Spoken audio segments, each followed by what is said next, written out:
Hello जय हिंद दोस्तों, एक बार फिर से आप सभी का स्वागत है नई यूट्यूब वीडियो में। इस वीडियो में हम लोग बात करने वाले हैं गृह मंत्रालय का एक इम्पॉर्टेंट डाटा आया है, मिनिस्ट्री ऑफ होम अफेयर जिसे कहते हैं, जो कि अमित शाह के अंतर्गत आता है। इस डाटा के अनुसार ये कहा गया है कि भारत की नागरिकता लोग छोड़ रहे हैं, ज़्यादा से ज़्यादा लोग इंडियन सिटीजनशिप को अबंड कर रहे हैं, मतलब कि भारत की नागरिकता को छोड़ के किसी और देश की नागरिकता ले रहे हैं।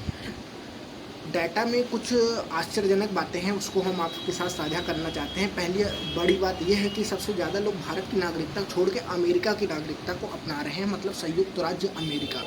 दूसरे नंबर पे ऑस्ट्रेलिया की नागरिकता अपना रहे हैं, तीसरे नंबर पे कनाडा और चौथे नंबर पे यूनाइटेड किंगडम। इससे ये पता चलता है कि लोग विकसित देश मतलब डेवलप्ड कंट्री की तरफ ज़्यादा भाग रहे हैं। वहाँ पे नौकरी के अच्छा पैसा, तनख्वाह और साथ ही साथ वहाँ पे अच्छी लिविंग कंडीशन को लिए लोगों का जो विस्थापन हो रहा है वो भारत से विकसित देशों की तरफ हो रहा है। डाटा में चौंका देने वाली बात ये भी है कि इटली, नीदरलैंड में भी लोग का विस्थापन हो रहा है। और सबसे ज़्यादा चौंका देने वाली बात ये है कि पाकिस्तान में भारत से नागरिकता छोड़ के 41 लोग पाकिस्तान की नागरिकता अपना ली है, 10 लोग नेपाल की नागरिकता अपना ली है। तो हमें ये नहीं समझ में आ रहा है कि पाकिस्तान की भी नागरिकता लोग अपनाने में इच्छुक हो रहे हैं, तो ये एक सोचने वाली विषय है।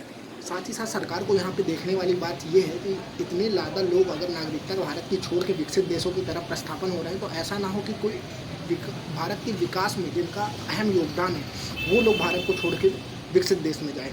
दूसरी बात ये है कि सरकार को ये भी देखना चाहिए कि ये अर्थव्यवस्था के लिए ये लोग बहुत इम्पॉर्टेंट होते हैं, एक एक नागरिक बहुत इम्पॉर्टेंट होता है। तो लोग विकसित देशों की तरफ विस्थापन कर रहे हैं, मतलब कि भारत में भी विकसित देशों की तरह नौकरियों का सृजन होना चाहिए, ज़्यादा से ज़्यादा नौकरियां मिलें।